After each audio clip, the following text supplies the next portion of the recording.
Yes, welcome along to the 75th anniversary of Carrick Rangers football. On a special night for this club. And on a special night, we have a special television personality. Sadly, Stephen Watson couldn't make it, but Jackie Fullerton is here. Please give him a round of applause. Thank you very much indeed.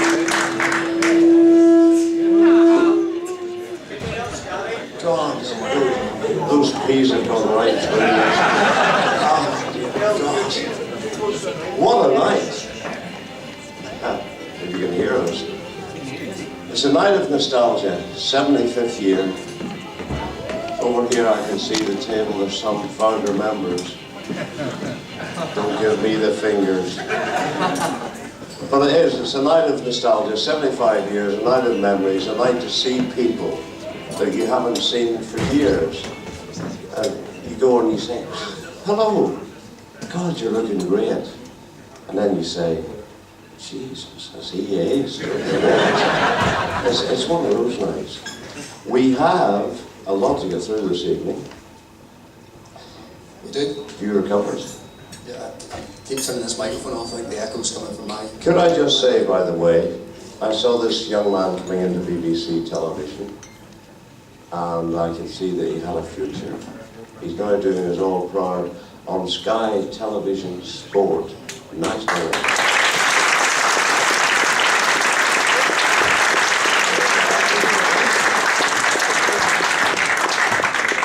And he did something that I've never managed to accomplish in 41 years in this business. You may have seen him on Deadline Day doing a live straight to camera, which is very difficult because there are no words you're memorizing. And this idiot, it could have been Paul Key, one of your former goalkeepers. Where are you, Paul? Yes, there he is. The legend lives on. And this guy ran up and paused in full flight and he said,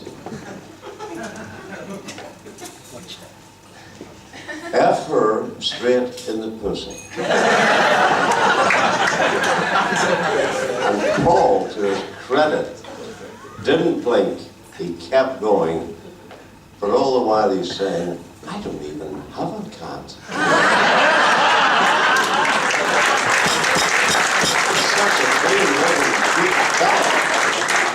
Right, we have to bring on a very special team. We do. Greatest 11, Carrick Rangers greatest 11. Hold the mic up. I'm trying to talk you nothing. I don't know where to go. Yeah, so the greatest 11. The greatest 11. Greatest 11. Right, and we also, apart from the greatest 11, we have a manager and a coach. Yes. No, I'm going to need more than yes, son. We have to fill in here. All right, you bring in the first man. Yeah, first in, play for... Sorry. This was voted online by fans and by the people. So these players represent the people that you thought represented your club the best over 75 years. Go ahead, Paul. Yeah, obviously a very difficult choice over 75 years, but these are the 11. First of all, goalkeeper, played at Carrick for 9 seasons in the late 80s and early 90s. He produced what many believe to be the best individual goalkeeping display in a Carrick shirt at a game at Moorview Park against Glenavon. Also a County Antrim Shield winner. Please welcome Reggie Hillen.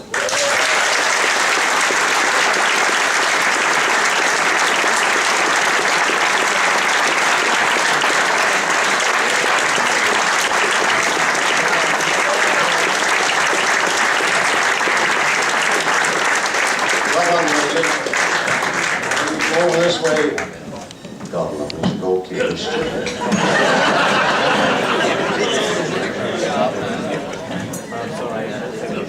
Reggie Hillen!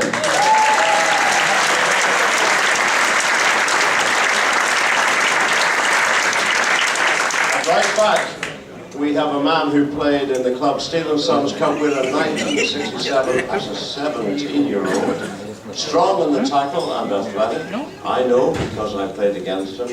Johnson captained the club to the B Division title in 74-75. I think going through the season unbeaten. He is Mr. Ducky Don Johnston.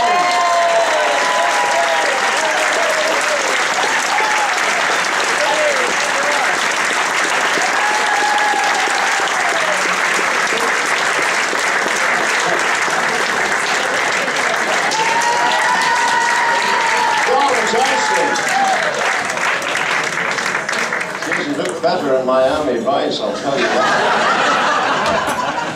Ducky, good to see you. You want to be interviewed now?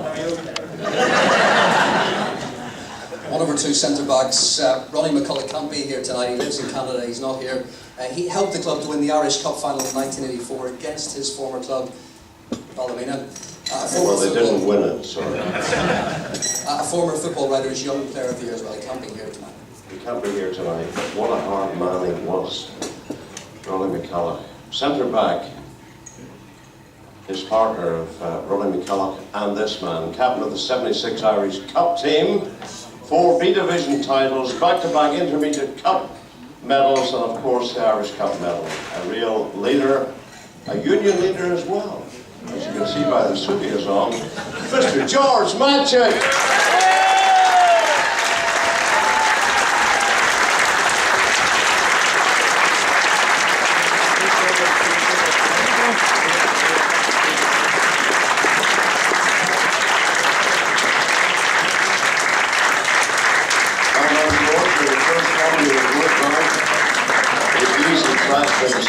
George Matchett, ladies and gentlemen.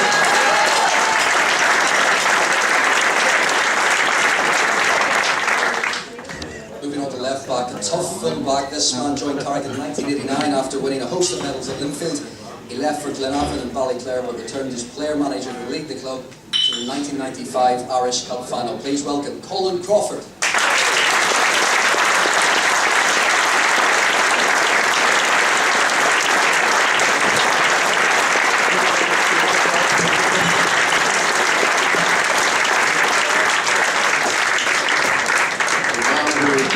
Junior, I think he spent some time at Fullerton as well, is that right? Yeah? Oh, you're looking well. Stand beside these guys who look really well. On the right side of midfield, that's in the right way. Turned up with his boots slung over his shoulders, asking if he could have a trial. They eventually left Carrick as a B Division winner and Irish Cup runner-up in 1984 Cup final. Great crossing ability, long-range shooting, and was always causing a problem for defenders. He is the indefatigable. He was tireless. He was Mr. Stevie Conville.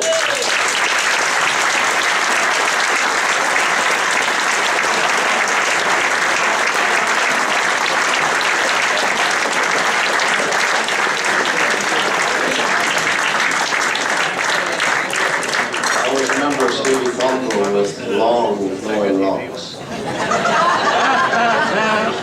God help me, sorry without them. Come on, Stevie Conville!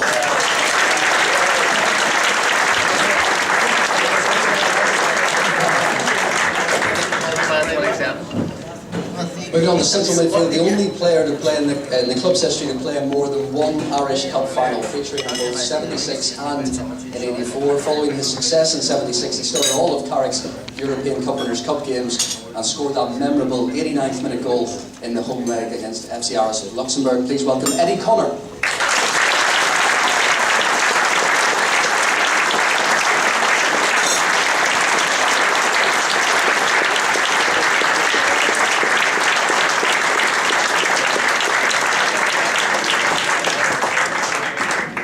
Eddie Connor.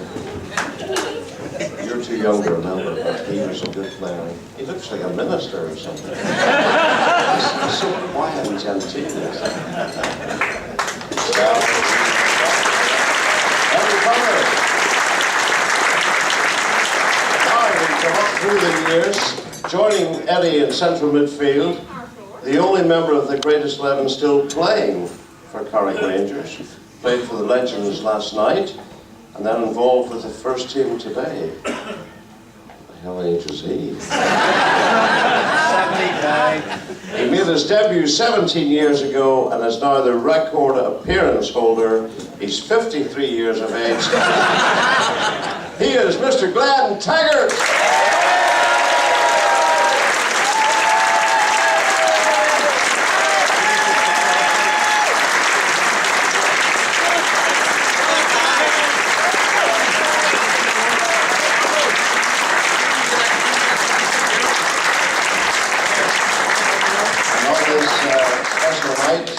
See, Glenn has worn the suit that he wore 17 years ago. Go ahead, Paul.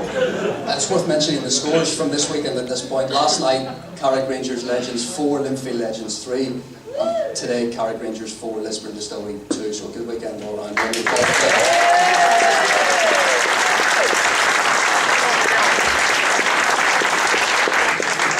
On to the final of our midfielders, a man discovered by Carrick when he ran his ragged playing for Brantwood in a Steel and Sons Cup tie.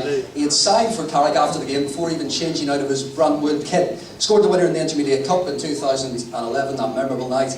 Please welcome Paul Headley.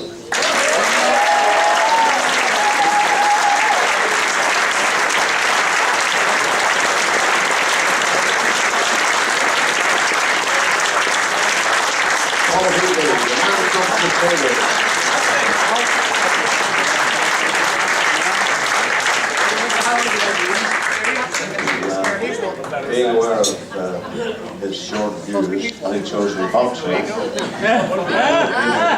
could have been Carl Franklin.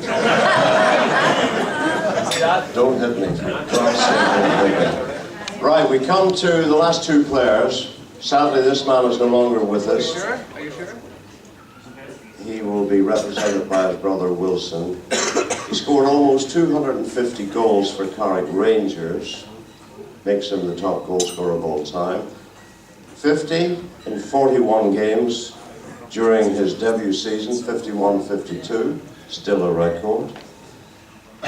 And Jimmy played for Carrick for 10 years, representing the club in 4 divisions. He is the late and the great Jimmy Crimble, represented by his brother Wilson.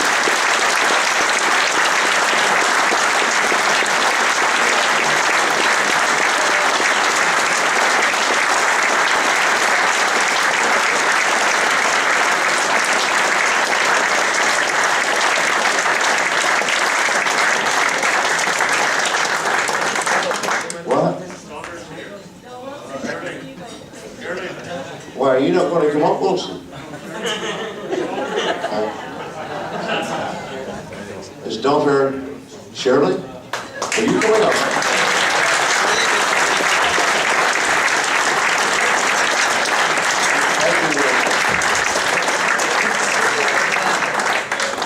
Never ever do that again to me, Wilson. We have rehearsed this all bloody afternoon. You come up and have you got the last one there? Yeah. It's been going so well, hasn't it? It's flowed really nicely. Do you think so?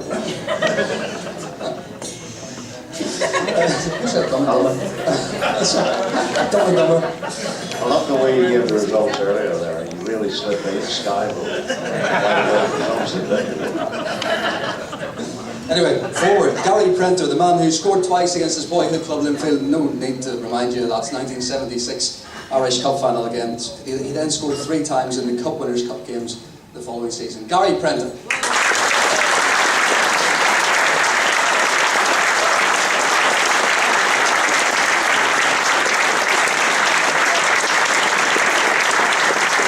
Well, this is the greatest trade forward in the history of this club, and that man with 2 goals. Gary Prenter.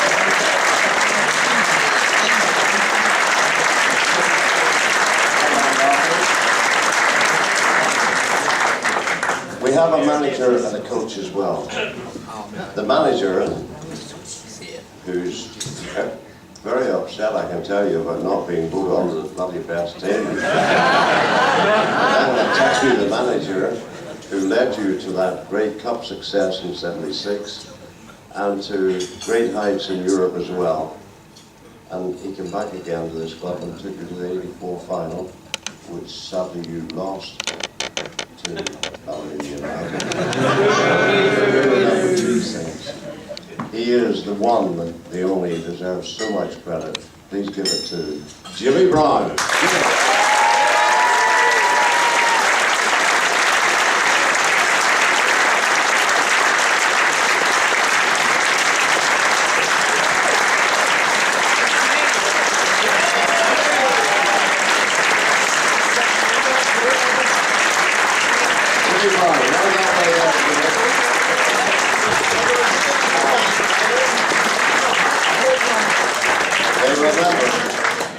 They remember that cup final suit as well. You're still wearing it. You see, kid. And the coach we have chosen, a man who came in years after Jimmy in the early '90s, managed the side, got them playing. People were talking about the good attacking football, and he won the County Antrim Shield in 1993. He's over in Scotland working now. Don't know which way he's voting. But he's here tonight, and he's a good man. Do you know, 37 years ago I invited this man to my 60th birthday.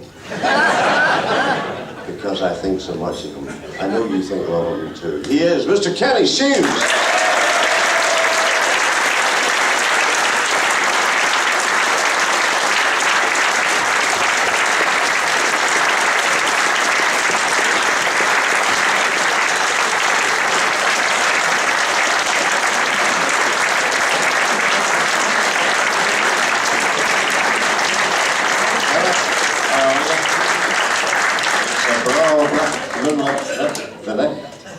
Kenny, okay, just step back.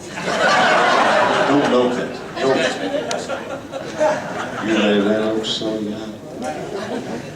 We should call up a very important gentleman.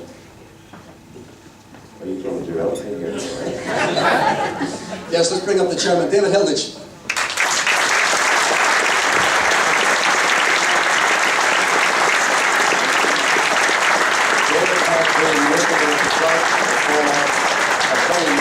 For 16 years, and for some reason they got him to become the chairman. Still here. You're still here, and you're doing a good job. Some say.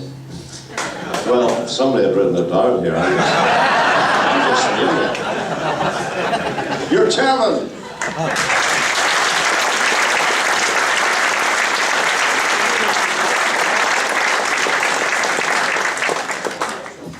Ladies and gentlemen, I have a very simple task here tonight, and that's generally to welcome everybody along to tonight's event, and it's great to see the whole pack. I think when the project started out, we probably were looking for maybe a smaller venue, but look, we've gathered here tonight, and it's absolutely fantastic. On a personal note, it's fantastic, and I'm very proud to share this platform with this fine body of men behind me who are representative of the club, together with many of you throughout the hall tonight who also played a part in the 75 years of Carrick Rangers history. Anybody who has pulled a shirt on for Carrick Rangers has to be acknowledged.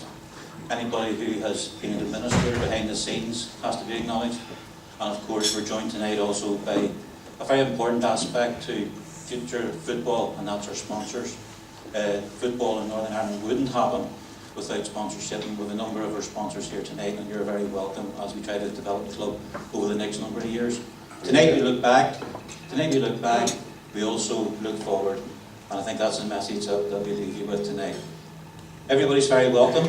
I would also like to pay tribute to the small committee who did put tonight's event and a number of other events in the coming months together. Congratulations to them.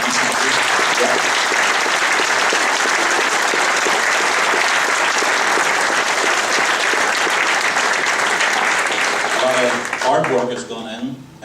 There's also going to be a book produced, as many of you know as well, which is I think going to be out around November time. And I say there will be other events and memorabilia available over the course of the season. And I was going to mention, I know Paul didn't mention earlier on, it's been a great weekend so far with the 2 results from last night and the game today. And we have the guys from the current first team with us as well, so usually the guys is going to have to lead this club forward as well, so keep up the good work. Thank you very much, David.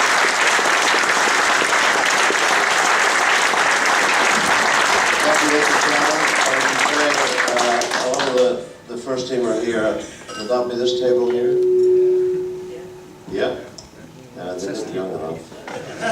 But their manager I've known a long time, and I'm glad to see him getting a break into management. He's a good lad. He's a football man, and I may interview him later, so that'll take us through to about Tuesday night. Mr. Gary Haber is here.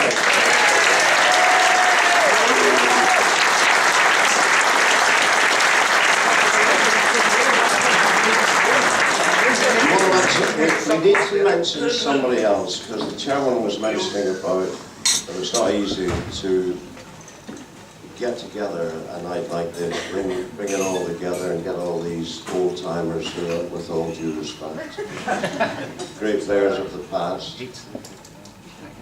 No, I'm serious. So, Paul, speak. Yes, back in 1939, co-founder Jim Milligan had no pedigree as a player, but he was a terrific administrator and fundraiser. Every club needs people like them, and I think Davey touched upon it there about the committee and the people who brought this night together, a very special night. It is that type of attitude from the many who have followed in Milligan's footsteps and have seen Carrick Rangers progress from a Belfast minor league side to one of the best known teams in this country. That spirit is still alive and well today in the shape of this man here, Adam Simpson. Please give him a round of applause.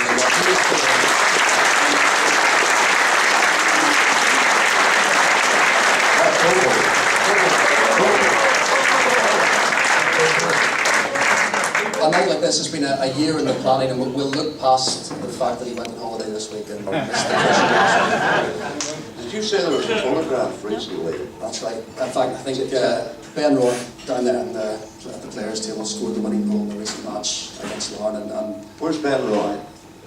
Stand up, Ben. He is!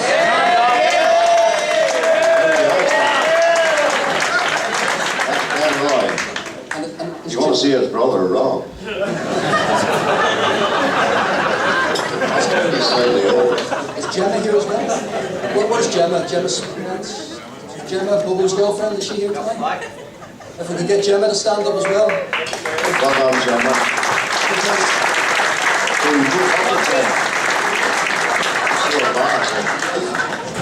The night of that match, on Facebook, a photograph appeared, Jack. A photograph appeared with of Bobo with Ben Roy and Gemma, and the caption was, "I'm not sure how I love now." That is true in any case. Commitment. Fair play to you. You're in the shite, but fair play. What were you doing in where was that? Did you get engaged?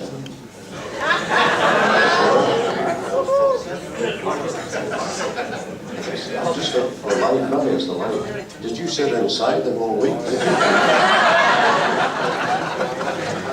Okay, that's us. We're nearly ready to eat. Yes. But 1939, it all started, and they were unbeaten for 6 years. It's because there was a Second World War on it. Apparently they first played the Summer Cup in 1940. We had no results from that. It was in North Africa with Montgomery and the boys, the desert lads. But we have a ballot this evening. We have some lovely prizes. There's a 2-week timeshare in Drumcree. Only the 12th fortnight. And we have a £25 voucher for Papa Brown's Carrick Rangers. Do you work there, do you? And we also have a £2 voucher from Jimmy Brown's Cafe in Larne.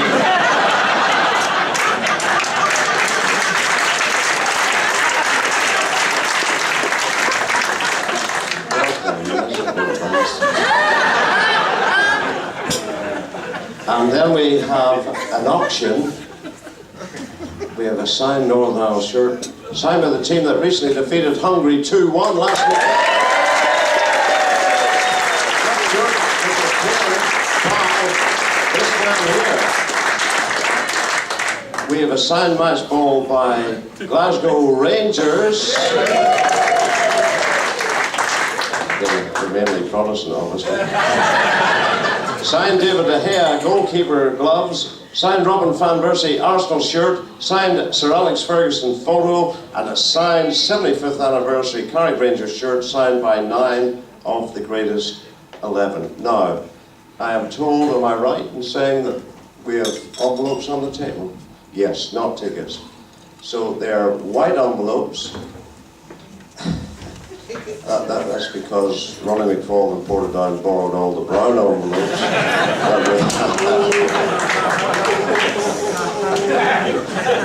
Don't be telling Ronnie that. But that's all to come. And we also have a video, and we have black and white stills. Gary, you might be in that. Of yesteryear. And we have some interviews with some of the greats. Jimmy, you might be in that. If he hadn't had that stuff there, he could have been a broadcaster. Honestly, God. Anyway, that's all to come. But first, bon appetit. Enjoy the food. God bless. Thank you very much.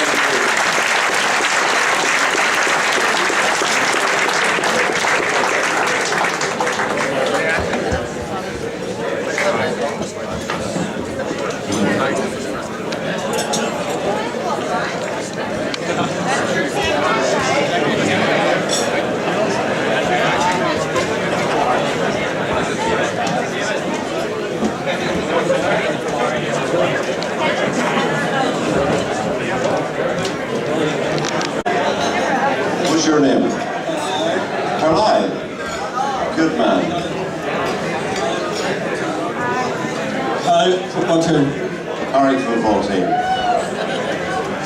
That's in your heart, is it? The same way Gilmour United in my heart. Good man. You enjoy the rest of the night. I'll try and make sure we pull you out of prize. Carrick Rangers FC. Well done. Wear your colours with pride.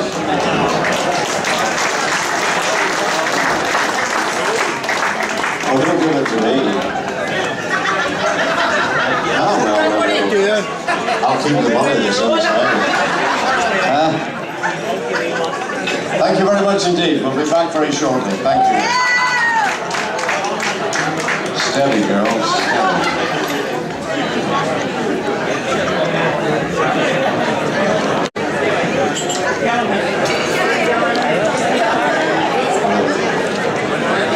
Ladies and gentlemen, now I believe there's been some sound problems. Can we all hear it at the back? Yeah? Maybe you're lucky enough and can't hear us. Anyway, I've been given an envelope here, it's for the draw. Donna Johnston, aka Ducky's daughter, Don Johnston's daughter. And by way of a bribe, it says, "Love you, Jake," and there's a heart on it. And you're such a miserable. Oh, there are coins in this.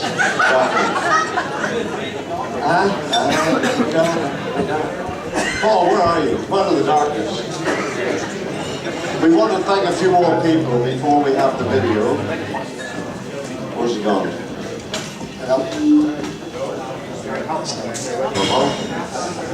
Yeah, we want to say thank you to a couple more people on the committee for making this night happen. As I said earlier, it's been a year in the making. We've already thanked Adam Simpson, Bobo. Just a couple of others. Please give a round of applause for Marcus Dunley.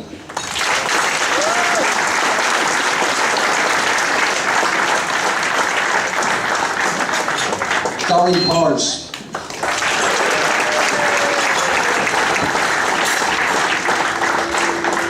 Andy Sloan.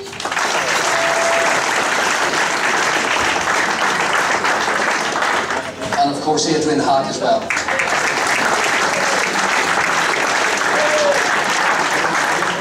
Adrian Hack is down there, and Adrian organised this with me a long, long time ago, and just to let some of the girls know, if you can tell them I'm staying here tonight. Some of them may know that.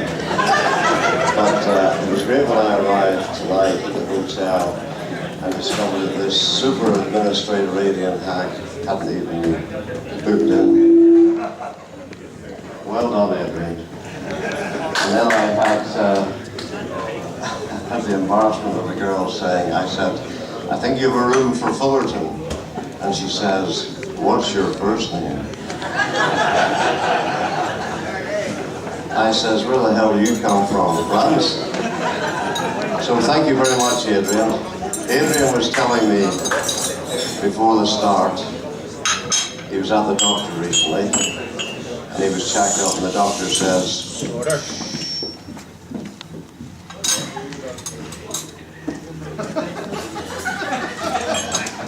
no, you're okay. We'll discuss this in my room later. But the doctor says to Adrian, he says, Adrian, you're great. He says, you will live until you're at least 45. And Adrian says, for Jesus' sake, I'm 52. And the doctor says, see, what to tell you. But he's got a new girlfriend, he was telling me about. She's beautiful, leaves him breathless. Well, she would be, she's an inflatable doll. But he's now no longer bisexual. Good for him. He just couldn't stand being turned down by men as well as women. But Adrian, you're a good man. I'm not sure of the sound in this place. We have engineers here looking quizzically. Hello. Hello. Right. We are going to have the video. Some sound system in here. Tell you, I wouldn't like to be singing in here tonight. By the way, can I just say, and we're going to look at the history over the different eras and so on since 1939, 75 years. And you'll hear some people being interviewed. But there's a man here tonight, I met him. He played in the 1967 Steel Cup final. They beat Dundela 3-1. And it was played in solitude. And his name is Corky, Alan Curtis. Alan Corky. Not Corky.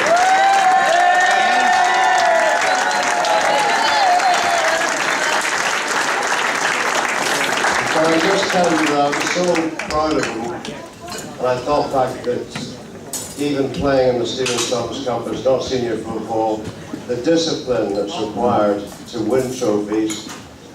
He was out at a dance hall on Christmas Eve, the night before the final, drinking Pernod. He got home at 3 o'clock in the morning. I don't think he had any luck with women, we'll have a look at him.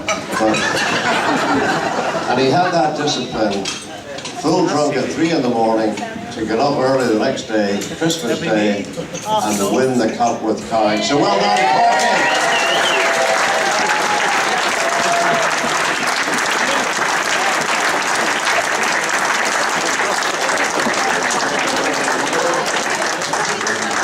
Okay, so let's say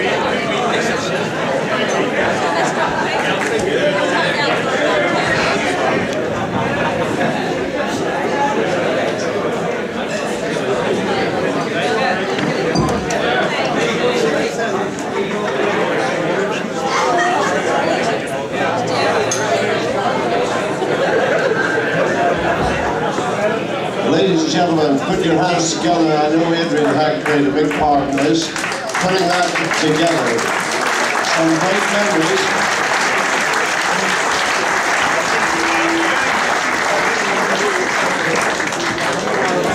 I'm still back at Kel McDermott doing Bruce Forsyth. Nice to see you.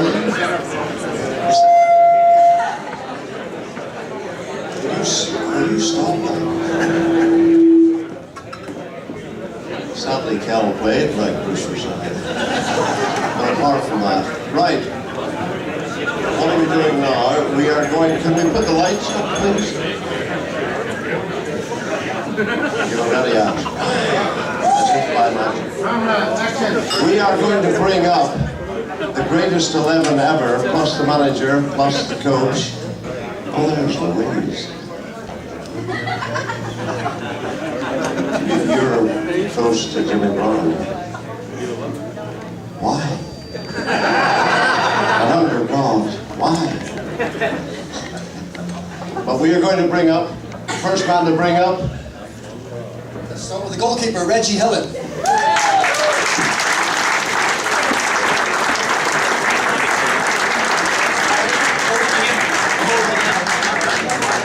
I don't remember you, Reggie, but I do. Go and talk to that man. Place to start. And who remembers Reggie's performance at Mornview Park against Gala? Who remembers that? Many people have commented that this was the best, the greatest individual performance by a goalkeeper in Carrick Rangers history. What are your memories of that day? A lot. I certainly feel I've done reasonably well. Wouldn't likely have thought it was my best game, but somebody else must have thought that.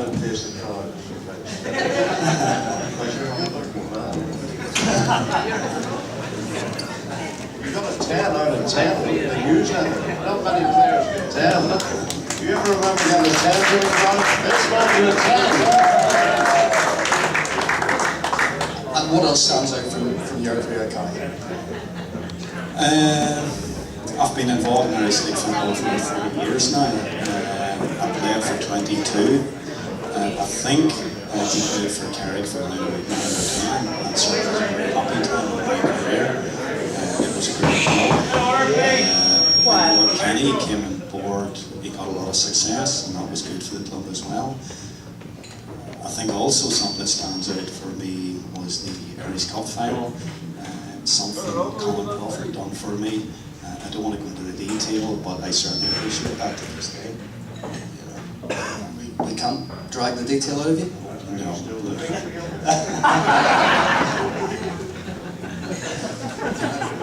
There was there a particular save that stands out? Many are commenting again about the Gordon Bank save, as they call it. If I'm honest, there's nothing from my point of view that stands out on the save, but there was certainly one game where Michael O'Neill was actually involved in, and that was actually at Cliftonville. And I came actually to punch a ball and punched it outside the 18. And Michael actually picked the ball out, or up, from just outside the 18 and run to the other 18, beating 5 or 6 players the back of the goal at Cliftonville. That actually stands out for me, believe it or not. But there's no other save that I can actually. Ladies and gentlemen, Reggie Hillen.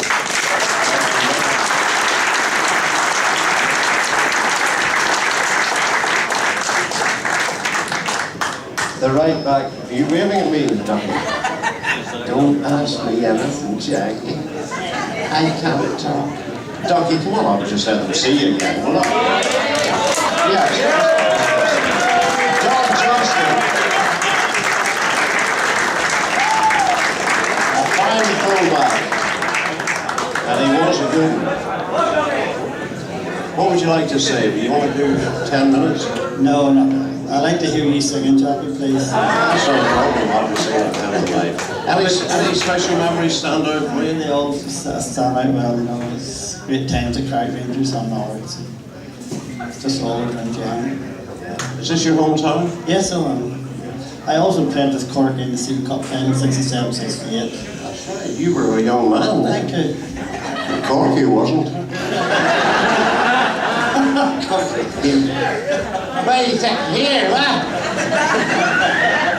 He was out drinking and dancing and all. I was at primary school. I'm just older than you, Ducky. Don Johnson, that's all he wants to say.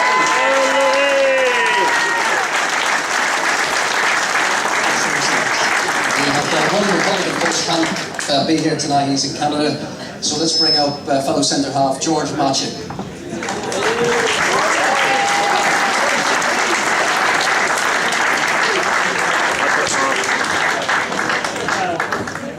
George worked for years, by the way, trade unions.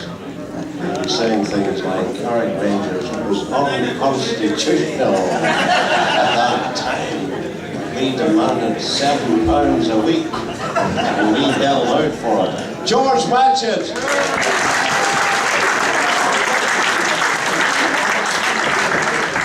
Do you want to talk to Don? Because it bores me. George, before we get into the, obviously, Irish Cup details, tell us a little bit about last night. What was it like going on the colours again and walking out as a Carrick Rangers player in a Legends game? Well, I didn't play last night, I just appeared. Sounds like your career, George. You should know I chased you enough. Hold on. I've never seen him speechless. Never seen him speechless. He did actually play football. I can remember very well. He played for Derry City. And he played outside left.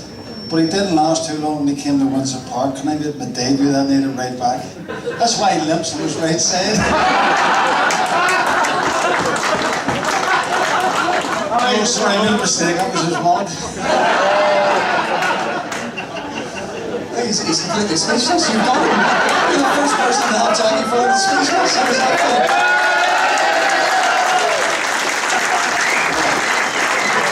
Get it off. George, You're still looking great, George. No, you are. Seriously. let's go back. Take yourself back to that day, 1976, captaining Carrick Rangers to the Irish Cup final. What are your memories of that day? Wow, it was just a fabulous day all round. You know, you have to be fair to the club and to our manager, Timmy Brown, because we prepared really well. To be honest with you, Olympia just didn't take us seriously. And obviously the result of the day proved that we were a better team. The whole day, people of Carrick supported us, and that's something that I would encourage the current Carrick population to give the lads a chance to get back to where they should be, and that's back in the first division. And sincerely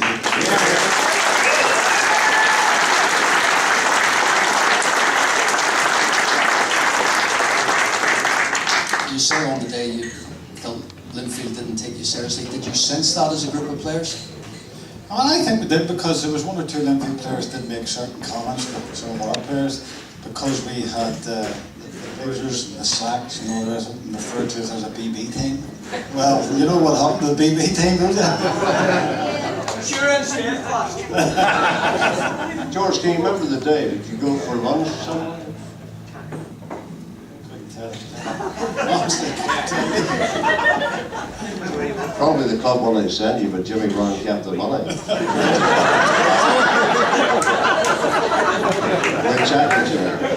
Can you remember what the bonus was for winning the cup? All those years ago. Bonus? There's an amateur tag. I couldn't divulge this. This is totally unconstitutional. Did you ever count the money in the brown envelope? The brown envelope was very popular among the players, I can assure you. It wasn't so popular with the bootmakers, let me tell you. I'm sure it wasn't. Get him off, Paul.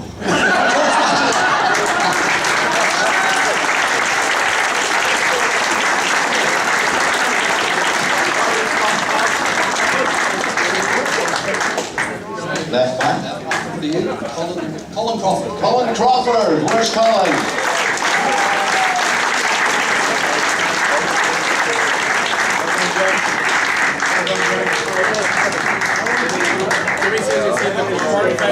Junior, just in your own time. Come over here. Paul's disappeared. I don't know what we start with. How did you enjoy your time at Carrick Rangers? Because you've been across the water with Scotland, you played with Linfield, you won a few things. How did you feel down at Carrick? Well, from a personal point of view, I always enjoyed the after the game celebrations. No, I was here for 4 years, from I think it was 87 to 91. I had 4 enjoyable years. When I left Linfield, you've heard people saying that, players saying in the past, that you always want to feel wanted. I got to the stage at Linfield, I didn't feel as if I was wanted. Whenever I came to Carrick, I got the impression that I was wanted again. So I think for 4 years, Carrick got a good turnout of me, and I enjoyed myself thoroughly. I was treated well, treated with respect, and I think I gave it back in return. So I had 4 great years, really enjoyable. And What were the highlights? the highlights, winning the soccer sixes. I still don't use it yet. Maybe you'll get me a CD of it, console it. I went for the BBC now. That's the deal. They're all comedians, aren't They employ you. No, 4 fantastic years. The highlight, yes, was the soccer section, but just meeting the Carrick people, they were friendly towards me, and that's all I asked. To be treated with a bit of respect, a bit of dignity, and I think I gave it back.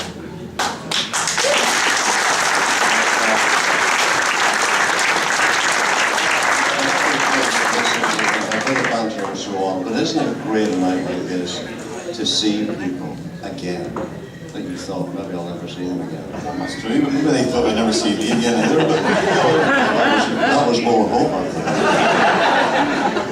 certainly there's a lot of faces I do remember, the names. I may have to apologise, I can't put the name of the face to it. They all know me, which is nice of them, but we'll get to know them all through the rest of the night, I'm sure. But as I say, I had a lot of 4 years ago at the start, I really enjoyed myself. Kenny Shields, still here, still there. He was the bigger foe for bringing me back a second time, which led on to the Irish Cup in '95, which was probably the highlight for me. A short managerial career. I wasn't cut out for it, I have to admit that, but I had a go at it. And the '95 Cup final was some night, you know. But getting Is that the 3-1? yeah, we didn't win that one, we beat them. I didn't want to mention that. I know, but the highlight, the run we had getting to it was fantastic. I got myself suspended. I was sitting in the stand talking to some old boy, Nixon. I can't even name his first name. Billy, I think he's here tonight. He's selling ice cream. He has a white jacket on. He's still here. I thought he'd been back and tucked up in bed or something, but he's still here. And I was in contact with him through a walkie-talkie. Believe it or not, trying to convey what I was feeling. And, but Billy being the character he is, he says, "But Carl, what are we going to do here? What's going on? Them boys, they're running us ragged here." I said, "Billy, we're on 1-0. And this was against Portadown in the semi-final, and you all know what happened after that. We made it and we got to the final, but as I say, I liked a bit of celebration, and that night we celebrated, and it was a thoroughly enjoyable time. But you know, I'll never get away from the fact that I was so well treated at Carrick. Kenny didn't have too much persuading to do to get me back for the second time, and it all ended in bit tears and stuff like that. It didn't go too well after the cup final, but these things happen, and that's it. But I'll never forget the memories I had here. Great, absolutely brilliant. I think these people remember you as well. Colin Crawford.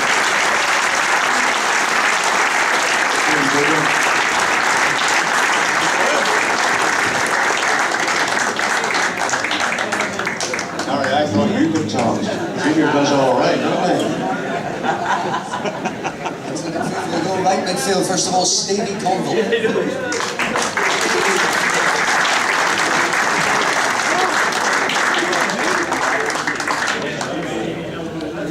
You a bad knee, son?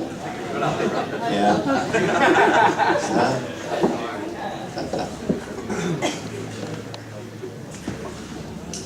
It was put to us earlier that you turned up to training one night with the boots slung over the shoulder, asking for a trial. What can you tell us about that night and how you joined Carrick?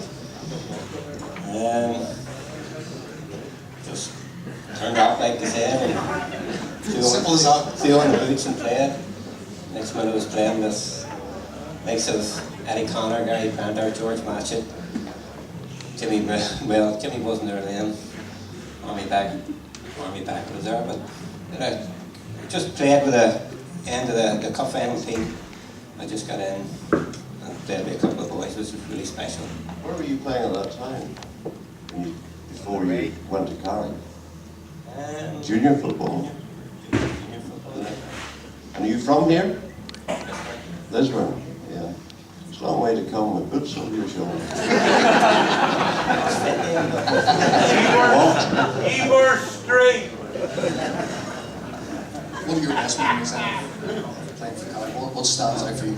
I think every match for Carrick was a highlight, so it was just a great club to play for. So many good people, supporters, committee, players, everybody was just superb, so they were. And you were all like juniors, and you always felt welcome, no matter where you went. Good to catch up tonight with you. Catch up, good to see everybody, and a couple of older faces that's looking about in the scene. I'll just have to have a wee word with them later on.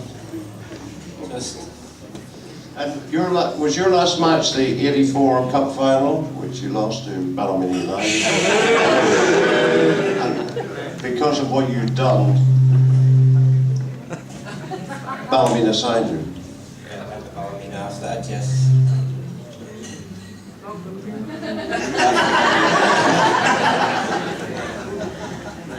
You could disappear after that. Yes, that was a final match for Carrick. Sorry leaving the club, but it was a good time here. It's good like in the night, get back and see everybody.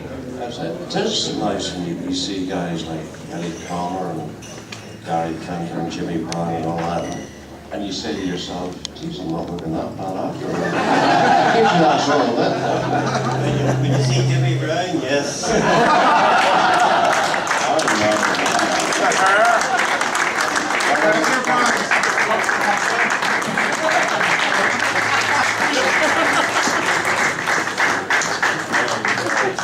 Left wing, we're going left wing. Left wing, Paul Heatley still here? No? Okay, Paul's on the one. Bring up a bit. Paul Hurley might be interviewed, I think he's done a runner. That's true. It's true. Right, central midfield. Eddie Connor. Oh.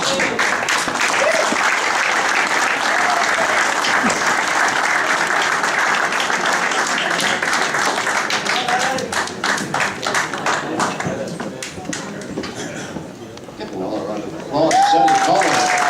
I can't feel the team at that time. Man with a very good Irish League career, but happy days at Carrick. Very, very happy days, Jackie. Very, very fortunate to have joined the team in '75 and gone through that period in '76. There's a lot of credit has to go to the man sitting over there in the middle, Jimmy. He constructed a team that, for me, had a special bond, and we trained together, played together, socialised together. And back in '75, '76, he had the team training on a Sunday morning, leading right up to the Irish Cup final. And back then, that was unheard of. So it was a special bond, great memories. The Cup final run, there's not a lot of people in the room would realise the number of matches we played. We played at Lisburn Rangers, and we were getting a roasting that day. And I think it was Gary Sickreed, broke away, scored a goal, won that match. Went to Brantwood, we were losing 2-0, got back in, beat them 4-2 in extra time. 3 matches with Larne, 2 matches with Clarion. I think it stands out that the Clarion match was that a guy, the Northern Ireland International playing for them, a guy called Terry Cochran. He was called up to Northern Ireland squad, and they were due to play on the Wednesday night. and Clarion pulled them out of that squad to play against Carrick Rangers, and we still beat them. So, yeah. So it's, I think a marathon, going to the final. Well, it was several games there, and the other thing as well, going back, it was the fact that we had a B division team in Northern Ireland. We went on to play in the European Cup, Winners' Cup. You know, not a lot of younger guys will know that's now Europa Cup or whatever. But European Cup, Winners' Cup, we went to Luxembourg, and then we played Southampton. And you saw from the video clip the crowds that came along from Carrick Rangers or from the Carrick town itself. So great memories, great memories. What are your memories of the Irish Cup final day, 76? Precious. It was, and go back to George's story, we arrived up, at the time, it doesn't look like it, but that was a luxury coach we had. It was 76. Yeah, but biggest highlight of that day for me, and stands out, the Linfield team, they arrived there in an Ulster bus, and after the game, we beat them 2-1, and one of our wives went onto their bus with a bottle of champagne and brought it onto the bus, and not sure if a lot of people remember the Bald Eagle playing for Linfield. Peter Rafferty? He told the young lady where to go with a bottle of champagne. Very mannerly of him. But you do it all over again. Oh, with a heartbeat, yeah. Absolutely. Fantastic. And he was the heartbeat of the midfield. Eddie, great to see you.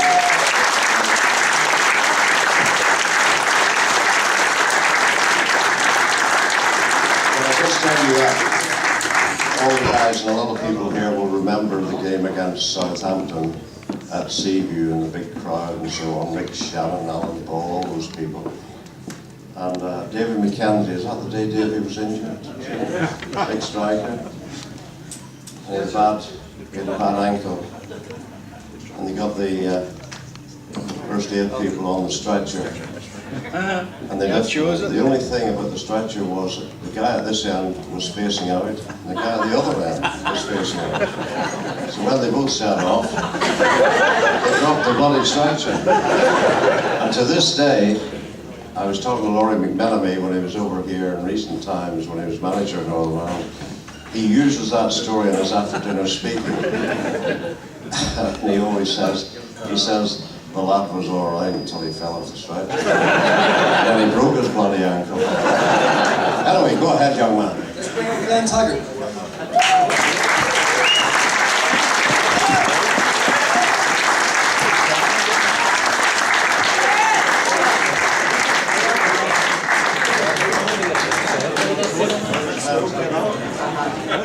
I think he's doing his best to get out of this. I would Very think back. so.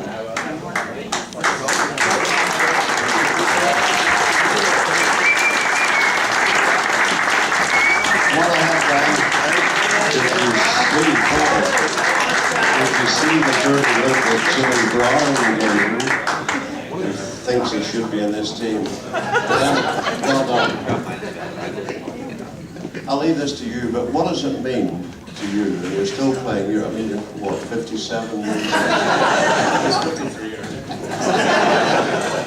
What does it mean to be included in the all-time? Well, it's a great pleasure, obviously, still to be playing. I mean, there's probably a lot better players than you that play for Carrick, and it's just an unbelievable achievement. When you look, even last night in the Legends game, playing with George Matchett and Gary Penter and people like that, you've always heard about and always been told about yourself, so just absolute pleasure. What's been the key to sticking it out for so long? Money. I would love to say money. Probably just like everybody really says, just look after yourself off the pitch. I mean, I've had a couple of years here and there where I've been a bit overweight or I've done this and that, but yeah, just really looking after yourself off the pitch and training a little bit harder, especially as you get older. You have to do extra, whether it's runs on a Monday or Wednesday, and just really sort of watching what you're eating and stuff like that, There was always the appeal, there was the chance, certainly in the early stages, of time here to go away, join another club. Why did it never happen? What was the lure there? Well, I suppose it's hard for people to think about it's your home club, and the way I always looked at Carrick is no one else could offer me another home club. You can't go and play for a home club but you don't live in the town. So I mean, for me, even since I was 16, when I was over at Wimbledon playing and stuff, I always knew that I wanted to play for Carrick. And even when I was 18, 19, 20, I always thought to myself, I want to finish my career at Carrick. So being a Carrick lad, I always just thought, that's who I want to play for. And it probably sounds silly, but that's the way I always thought, you know. Actually, I was wondering if you could confirm something for us, just something about Gary Havering a couple of weeks ago. The word is that he got up to shout at a referee and his trousers ripped and the players saw him. And of course, is that true? Did this happen? Well, I think it's put a bit of weight on this year. Millsy, I think it was mentioned suitable. I don't really know. Because he's still in good shape for his age, even though he's probably younger than me by about half a year. But I didn't see that, so I was playing at the time. But no, apparently when Ben scored, he did jump up and his trousers went. Ben, just remember that your future's on the line. I shouldn't be saying that, really. But No. How would you describe Gary as a manager? And think of your answer very, very quickly. Well, I've been quite lucky to know Gary probably for over 20 years. So I have seen him as Millsy, and I mean, he's just passionate through and through. I mean, you know him when he played for Ballymena. I think he broke his leg twice and came back both times. And even his last load of months at Carrick, same thing, just gave us all. So I suppose as a manager, he gives that to us, and if you're playing badly, he'll read you out, as he probably says, and his team talks are amazing. You know, really, really inspires you. So I suppose as a player, you just look at a manager to try and inspire you and try and drive you on when you're not playing your best, and he certainly has that quality. So he's an inspiration, but Yes. technically he's crap. Is He's got a great left foot with his right foot. I've never seen him kick with his right foot, and I've known him for 20 years.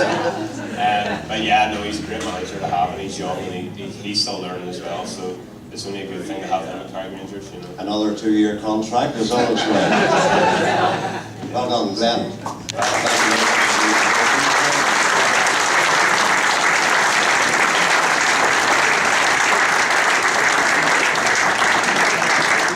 Now we have Jimmy Crimble, toppest goal scorer ever, almost 250 goals. Apparently, he could have had more than 300 goals, but they played him outside right instead of centre forward. They played him at fullback. He was one of those guys.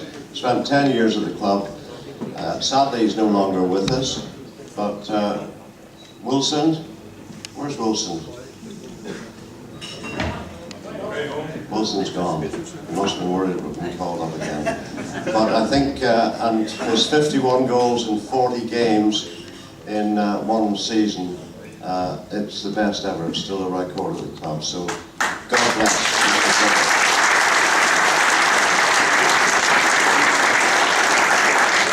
And that brings our last player, last but not least, dashing, debonair, silver-haired fox. Would you please welcome Mr. Gary Rangers?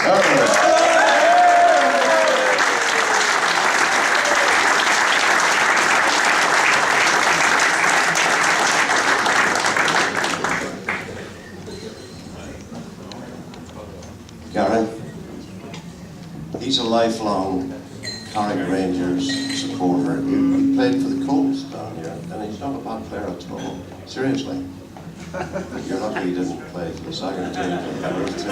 That's not that good. He wouldn't remember your great day, but he'll have heard of it. Speak to this icon. Just your memories. We've seen what sort of response it got.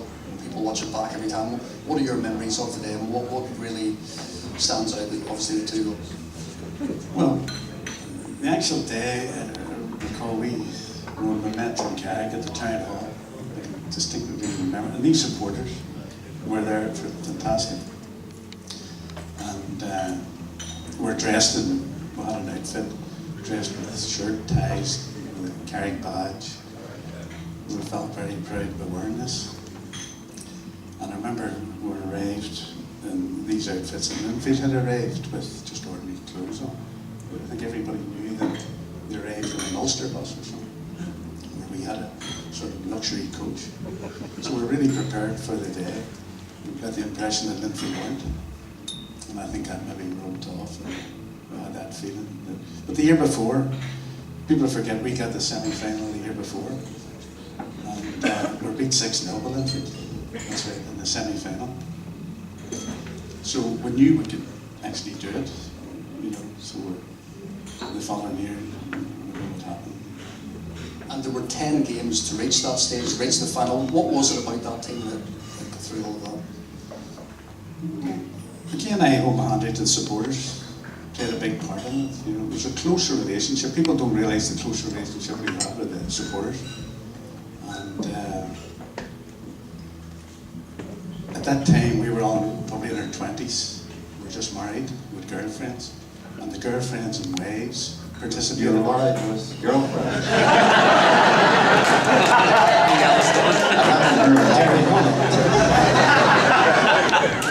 Fair play to you, son. You're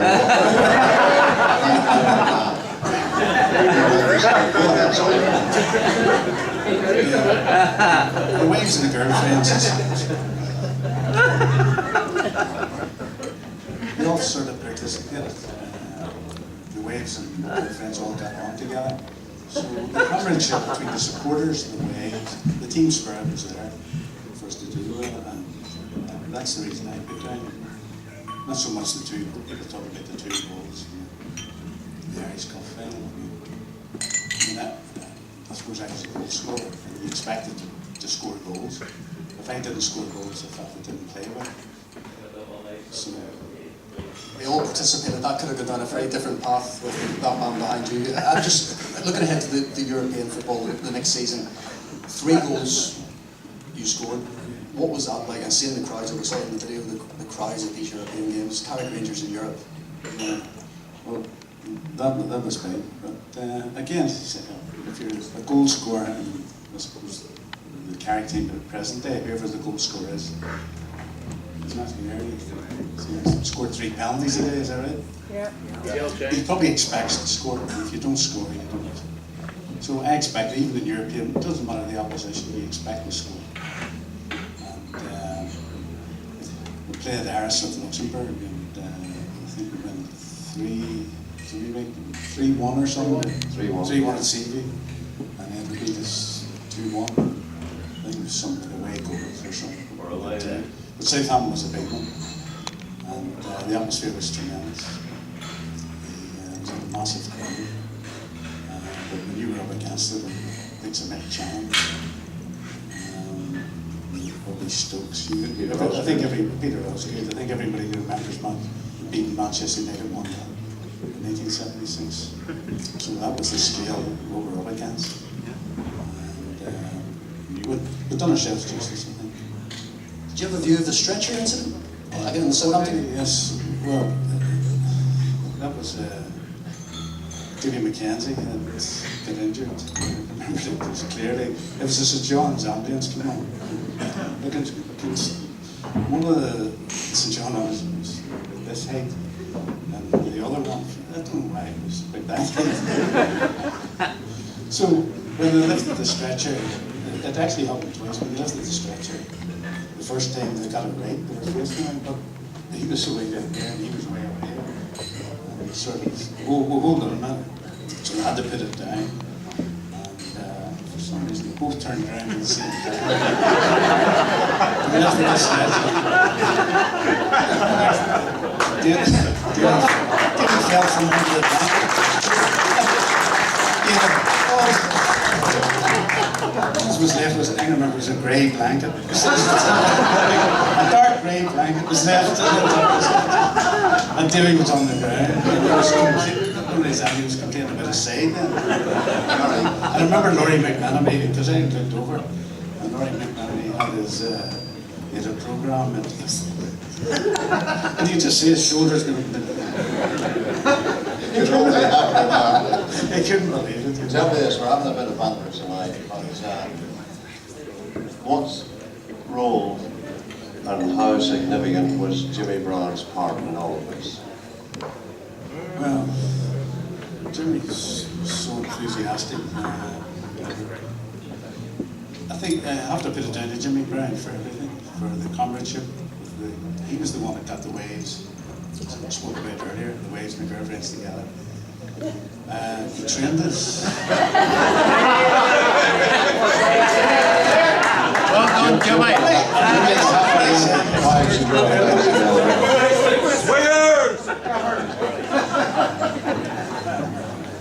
But Jimmy trained us 5 nights a week.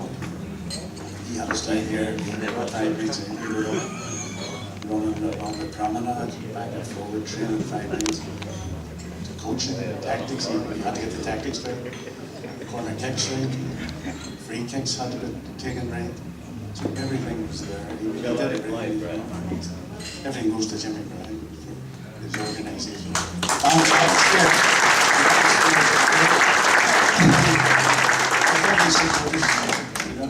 I can't say enough about the supporters. It's been my happiest time of all my football career was in Linfield Crusaders. Carrick. It's just the atmosphere they generate. Fantastic. Well, you gave them something to shout about.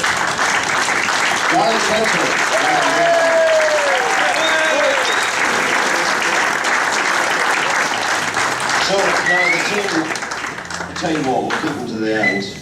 The coach of this greatest ever 11 is Kenny Shields. Kenny won the County Avon Shield in 1993. The side that played exciting, adventurous football. He's flown in tonight from Scotland to be with us.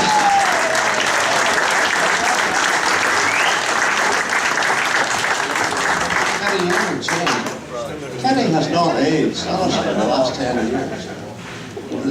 There's no joke here. It's great. That's just out of showbiz talk. He's dilapidated. I thought you were going to No, I'll join it. Okay. Kenny, what does it mean to be here tonight, see so many familiar faces? Fantastic. But junior, I've forgotten some of the names, and I'm trying to put names to faces. Because, I was looking at the photographs over in the programme there, and I can remember coming down from the interview with Carrick, and all the faces. I'm trying to remember what they were and who they were. It was a big board. It was a big board when I came here. It was fantastic. Great chapter in my life. Because the day I applied for the job, and I was really excited because I was managing Tubbermore at that time, and I live up in Mackeraw, which is a wee bit out in the sticks, not like these city slickers. And I was doing quite well, and I come down for the interview, and there must have been 40 or 50 on the board. It seemed like that to me anyway. Brian, Max, Brian, shut up. Sorry, go on. There was a lot of people anyway, and I said this must be some club. And I got the phone call on the Friday night, 1992 it was. I got the phone call to say that I hadn't got the job. Billy Murray had accepted the job. Great wide left there from Nunfield. Minto, and Minto, he was famous for being indecisive. At that time he wasn't so sure, but I got the phone call the next Wednesday. I'd come home, and the reason that it's so significantly in my brain, I'd buried my father that day, and I come home from the funeral, and the chairman rang me and said, Billy's changed his mind, so we're going to offer you the job. Which I thought, wow.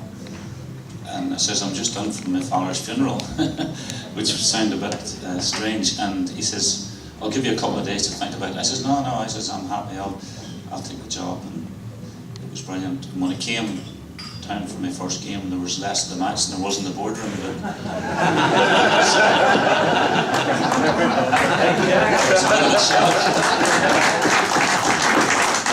But Big committee, but it was a good time. Really good time in my life and fantastic experiences. Of course, your team's got plaudits for playing some entertaining football. What was the key to that, and how good can you speak about the group of players? The players I had was actually brilliant. There's none of them here tonight, which is a bit strange, but I don't know why. But anyway, what it did, we were bottom of the league. It was February, and it was a 16-team league then. There was you played 30 league games, I think I'm right in saying that. And we played 21 or 22 and had 5 points, something along that. Some of the statisticians will tell you the exact figures, but we were right down rock bottom.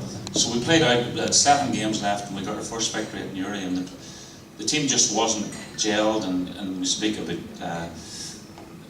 Jimmy's team, and Gary spoke about the camaraderie, and I wanted to try and build a bond, and I just went around junior clubs and picked junior players from the B division, and we were magnificent. The next season was really good, and we got a bond, and we worked together, and with a really good team dynamic, and we made sure that was the priority, because we weren't as good as the other teams, and we gradually got closer to them. I can remember playing Portadown in one of my early games, and they beat us 6-1, and they had an absolutely brilliant team.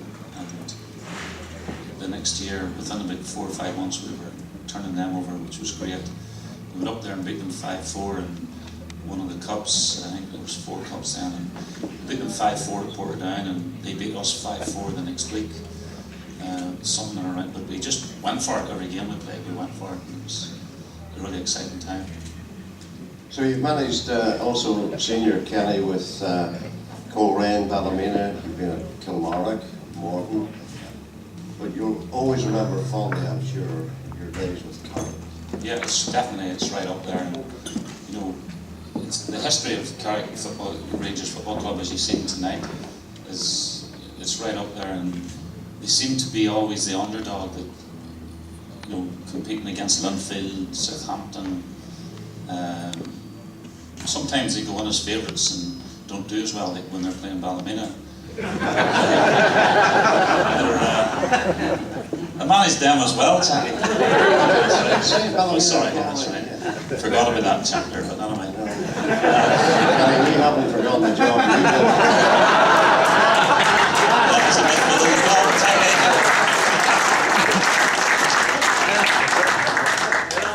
Yeah, a good job. It was good. It was good. It was a really good time, and I remember the groundsman, Sam Collars. Is that right? Yep. Yeah, brilliant. Oh, I wound him up because Sam had a short fuse, but he also had a soft spot, you know, and you had to praise him and stroke him and do all those sorts of things. Not stroking him like I've started, so I'll finish. It's not like Gary's wives and girlfriends. But stroke his ego, okay? And Sam would always have come around if you said to him, "Do something." And I managed it quite well, because I said, the pitch got us that result last week. It was absolutely brilliant. And for the next week, he was out working the pitch every minute, and he made it good for the following week. But some characters about that club, you know, and the social club, people, some of the younger ones on here wouldn't know this, but the social club in Carrick at that time, and before that, was the best social club in the whole of Northern Ireland. And the people that was there around it, I remember going to it. They had a 7-a-side tournament every year in Taylor's Avenue, and it was fantastic. This was just hiving with people, and the atmosphere was great. Some great people. Charlie Johnson there, and I've seen him here tonight.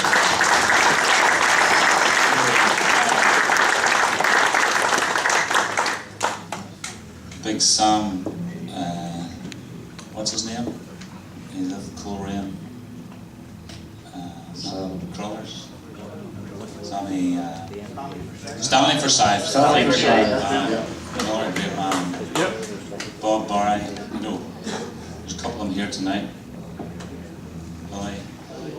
Billy Boyce, that's it. John O'Neill. Yeah.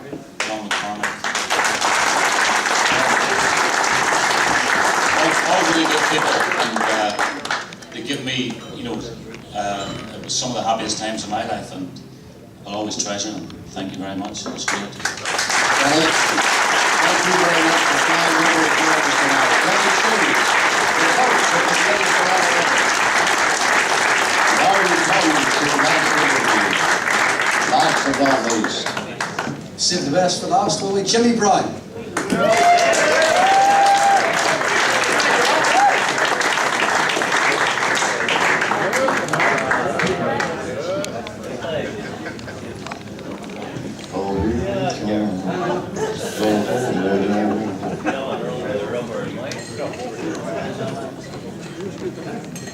Jimmy Brown, the man who gave you the British Woman Company. It's not the biggest upsets in the Irish Cup. How are you? I'm great, thank you. That's young Paul there from Sky Television. FM straight in the pussy, Jimmy.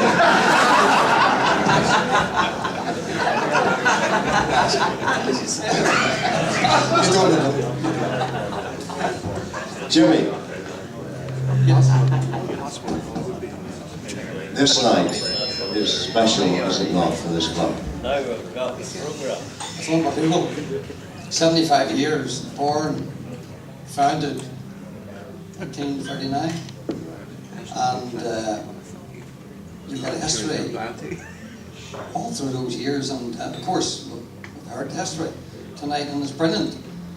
And I'm delighted to be invited as an ex-manager, player, in fact, manager twice. I was here twice, 76 to 78, and then 81 to 84. So I'm very proud and pleased to be involved with this club, I have to say. Take us back to 76. Special day. Can you remember much about it? Yeah, oh, outstanding. Do you remember Jack Rogers? Yes. From the Gilmour Hotel. The mayor of Carrick at that time said, you have to go for tea beforehand. And it wasn't in my brain to do that before a cup final. But I bowed down to it, and we went for tea, and we got presented with the flowers and your all that, and the tea and coffee, and everybody had a lovely time and all that sort of stuff. And then we got on the bus, which was massive, alluded to earlier on. Went to the ground, and we arrived in our suits, well, jacket, trousers, Carrick, tie, no, we stood there, and the next thing, the Linfield bus arrived. I've told Roy Coyle this many times, and I asked him why, I never got an answer. But we stood there, and I said to the guys, and Jordy will tell you this, he was my captain, and I don't mess with Jordy Matchett. He said, what's wrong? He says, boss, what's wrong? I said, look, have a look at this. And this bus, it was the old Ulster bus. And I said, look at this, what's wrong? There's something wrong here. Because I played for Linfield, Peter played for Linfield, Matchett played for Linfield, Davy Allen played for Linfield, and they knew what the standard was. And this bus came in, and I just couldn't believe it. The team talk was over. So I didn't have to do anything other than say, have a look at this, guys. And all the Linfield players got off this bus, all and casually dressed. A red Ulster bus, and we thought it was a lovely luxury coach and all this. I said, there you are. They think the game's over, and that's the way it was. Magical time. Team talk gone. Done. Dusted. A magical time. Magical time. Those couple of years, apart from the cup finals, was the moment. But winning other things as well, championship, and cups and things. Well, everyone thinks, well, you know, Carrick Rangers won the Irish Cup. Easy. It was by luck, but it wasn't by luck. Every one of these players that I played with and managed have a story to tell. And I have a certain story to tell because I managed them. Now, if you went to school with Jordan Matchett, you had to be hard. You'd have to be a fair age as You had well. to be hard. Yeah. So when I arrived at the club, he said to me, "What are you doing here?" I just left your coach's club, Ballymena, and I love Ballymena, but I had an argument with Arthur Stewart, and he wouldn't do what I wanted, so I left. Anyway, long story short, I arrived at Carrick Rangers, and Matchett said to me, "What are you doing here?" Because I went to school with him. He used to beat me up all the time. I went, "Jordan, you're here, right?" He said, "Right, what are you doing here?" I said, "I'm here to manage it, blah, blah, blah." The whole thing went on. A few players left, really good players left, and then I had to get players in. And the players that brought in were players who were actually not being discarded by other clubs, but they were willing to leave and they wanted to do something. Signed them. And we got together and we had this plan and all this sort of stuff, and we talked and everything else. And it just worked. And the thing that, I don't know if George alluded to it or Gary, but we trained on Sunday. And this is the kingpin to it. Because in those days, you didn't have 3G pitches, you didn't have floodlights, you didn't have a pitch to train on, because the guy who looked after the pitch would let you on the pitch. So we had to run on the roads. Or find a grass area down the Carrick Road, which we've got a grass area there where the stuff is there now, or a tarmac area, which was Tesco's. And they had the lights there, so we trained there. So the guys will tell you, so we did all that. It's mad, totally mad. Then I said to him, "Any chance, after a game on a Saturday, would you mind coming in on a Sunday? Before church, after church, chapel, whatever." And they said, "Well, what are you talking about?" I said, "Well, we're not going to train hard because you played a game yesterday. We're going to work on set pieces, free kicks, corner kicks, work on the ball, and all that sort of stuff." And I have to say, guys, to a man, they all said, "Yes." And they did it. And Rory Coyle and I met in town on the Friday. You're laughing, you know what I'm saying. We had this photo call on a Saturday, and it was like a boxing thing, you know, and all this. And he's facing me, and I'm facing him. He said to me, "You're beat tomorrow." I said, "Don't think so." He said, "You are." I said, "Don't think so." I said, "You ever train on a Sunday?" "Linfield, train on a Sunday?" "Not a chance." Right? I said, "We have." So the game happened, and it doesn't matter with me. He was centre midfield player. I'm a centre midfield player. And it was a one-on-one, him and me. And we had to do it. And it ended up, we won the game. But I couldn't have done it without the effort and commitment of all of these players who played for me.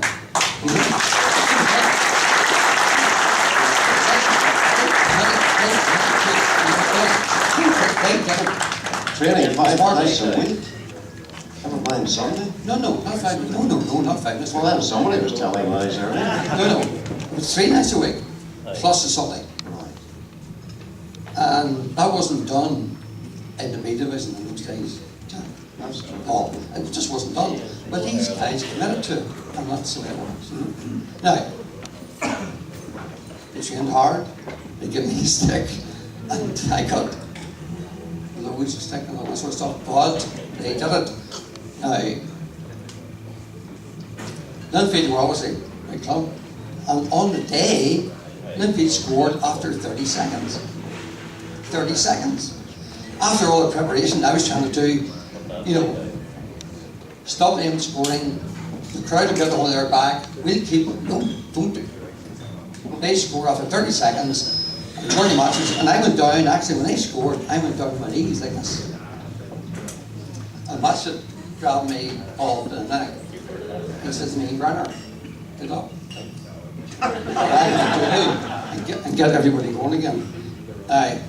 Matchett and I went to school together. you don't mess with George Match. So I said, right boys, okay, let's go.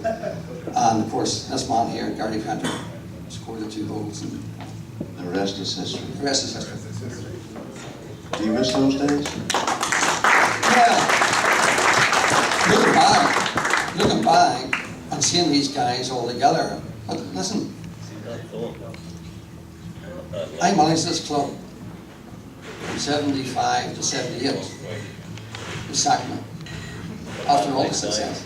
Managers been sacked. I left and went back in the Irish League again because I was only 25 then, right? So I went back to playing Irish League again. And all of a sudden, I managed to study for a while, and then I went to Cliftonville. But I'm living in Highfield, middle of the Troubles. The Troubles, big time. I'm living in Highfield. I managed Cliftonville. One of the few managers that won a trophy for Cliftonville won the Gold Cup in 1980, right? Marty Quinn won, Jackie Hutton, I won the Irish Cup with them in 1979. I took over in 1980, lived in Highfield, Troubles, bang bang, all that stuff going on, and was there for a year and a half, won the Gold Cup with them, and all of a sudden, all this stuff was going on. I left. For security reasons. For security reasons. I was out there for 2 months, went to the distillery, 3 weeks. Next thing, phone call, and I think the guy is sitting over here somewhere, John O'Neill. John, you didn't bring him back. Mr. John, he did. So, I know I'm the luckiest guy in the world because I managed this club twice. So I'm very proud of the fact I won the Irish Cup with the boys, not just me, the boys. And brought back 1981, won a few trophies again, got them to the Irish Cup final again in 1984, as you know. You commentated that day. That's right. And the biggest thing, I was the manager when Carrick Rangers were a B division club, and I was the manager when we went into the senior league. And that was the greatest thing in my mind. And you played a big part in that program. Well, I helped it. Loads of people played a big part. I just helped. I was very proud of it. Well, I think these people are all proud of you. Really proud of you.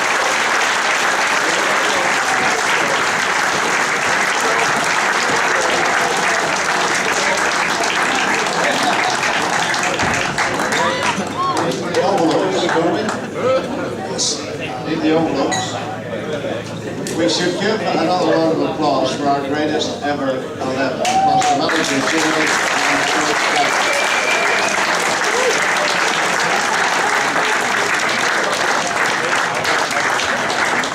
I wonder will we be talking about last time. I wonder will we be talking about Gary Haver in the future. Gary,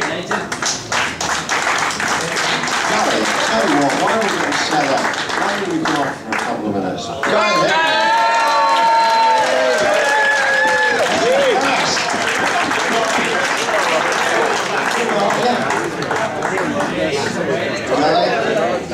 Good win today?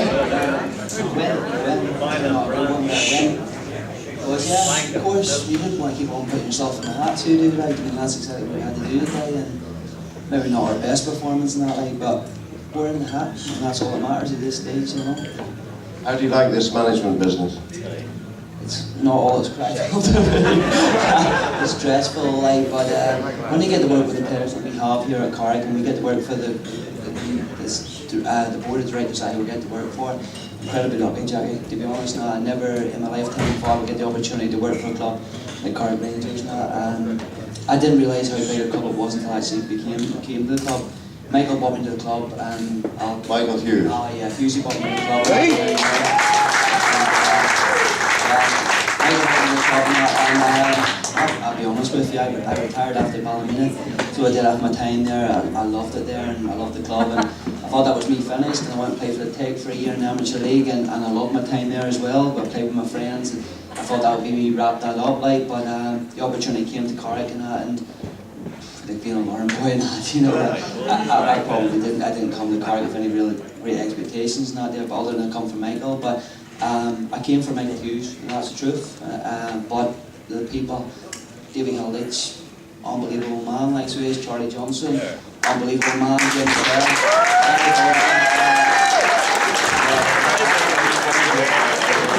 I'm trying to do the best I possibly can, and I'm trying to keep the players honest, to be honest, Jack, and I'm trying to be honest with them too, and work as hard as I possibly can to put a team on, put this club back to where it belongs. You know, it's a sleeping giant. Rich tapestry. You can see there tonight on the video.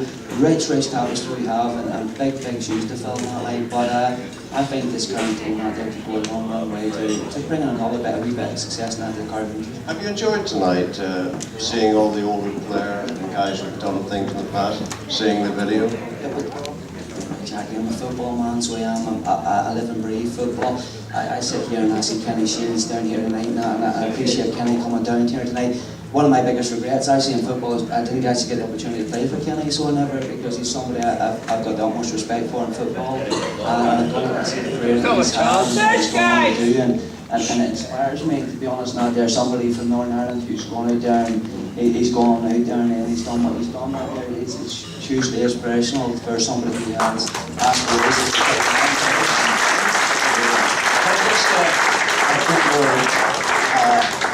Michael Hughes is here tonight. There he is, hiding. He's gone away from his girlfriend. She's over here. She's from London. She keeps following me about. I'll be finished in 5 minutes. Will you sit down? You alright, Jack? I'm all right. But no, I think it's great that Michael Hughes, over 70 caps, to the best of my memory. 81 caps? There you go, over 80. Plus the fact he's great career in England. He started his career, I remember seeing him playing in the World Cup and he was exceptional, but he then played for Carrick Rangers at the start of his career. And having done all of that internationals, English career, and he's back here at the grassroots where it all started. So well done, Michael Hughes.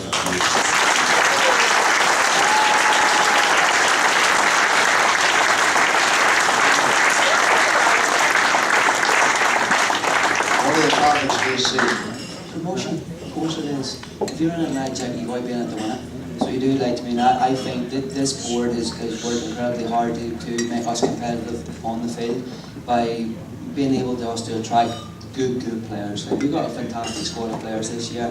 I see, you know, I hear Gary Match's names being mentioned a number of times tonight, and the heart and soul that he had in the team. I think if we can apply ourselves in that way, like, I mean, and really buy into what this club's all about, like, I mean, you got to put your heart and soul into it. Have a heartbeat. Yeah, you need to have that. You need to have somebody who drives you on, who inspires you, who drives the team forward and stuff. And you need that leadership, and the leadership is there in abundance. And any team that was on this year board here tonight, leadership was there, and that was the heartbeat of everything. We have that, like, I mean, there's no doubt about it. We have the talent. We have the talent in abundance, like, so I believe in this squad that we have. I believe in the players we've got at the club. I believe in the players we have. We've got real talent, like, you know, like I see looking down there, I see Ben Royce down there, and I see Aaron Harmon and Eddie O'Kane with his experience, and Ryan Kane, a young fellow we brought in this year, and that, like, I mean, who came from amateur league football and has been fantastic for us this year, you know. We've got a really exciting bunch of players now, like, I mean, and we want to bring that back to the real success back to the club. This club, it's steeped in history and that there of success. We want to bring that back, and I want to be the person who brings it back to this club. Well, we wish you luck.